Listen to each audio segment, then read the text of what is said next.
Which is 5 minutes of questions and answers. Mr. Alghabra, please. Thank you, Mr. Chair. Commissioner Zachardelli, thank you for coming here. I want to try to summarize what's going on briefly. Commissioner O'Connor's report comes out September 18th, describing a massive failure and violation of RCMP protocols in conveying information, false information to the American law agencies.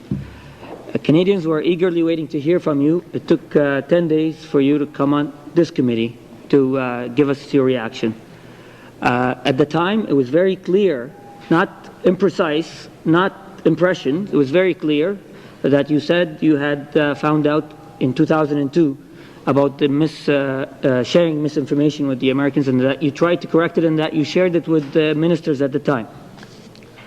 Also, in between, I should mention, between 18th and the 28th, before your arrival to this committee, Minister Day was firm in his support of your office. And in fact, at the time, initially there were reports that the PMO was not so confident at the time, and then they eventually converged and stood together in supporting what you have done and what you've said. After your testimony that you've shared that information in 2002 with the ministers at the time, 3 ministers had come to this committee, former ministers, and told us that they were never informed by you. Then somehow, yesterday, you gave a speech to the Economic Club about clarifying these mistakes, which, by the way, I find very interesting, because at the time of the 28th, you'd said the reason why you have not spoken to Canadians publicly, because you thought this committee was the only proper forum to report to Canadians what you have done and what you haven't done and what your responsibilities are. Yet yesterday you chose to make those statements in front of the Economic Club instead of this committee. Having said that, today you told us you were forthcoming about meetings with Minister Day, even though it took a lot of effort out of this committee to get some type of description from you at the time if you had any political meetings or any meetings with Minister Day.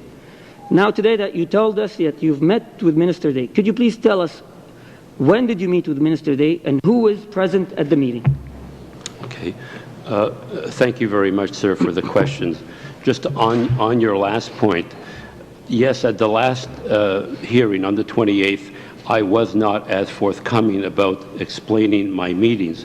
The reason I couldn't do that is because I hadn't spoken to Minister Day, and I thought it was proper to ask permission and talk to him about whether I could give evidence or speak about those discussions. That's why I didn't do it then. Since the 28th, I talked to Minister Day, and he said, yes, go ahead and explain that. So I will explain. So that's an interesting point. So you are admitting that Minister Day had some influence on how you testify, political interference, and how your statement should be. That's it's a very relevant point, and I'm glad you clarified it.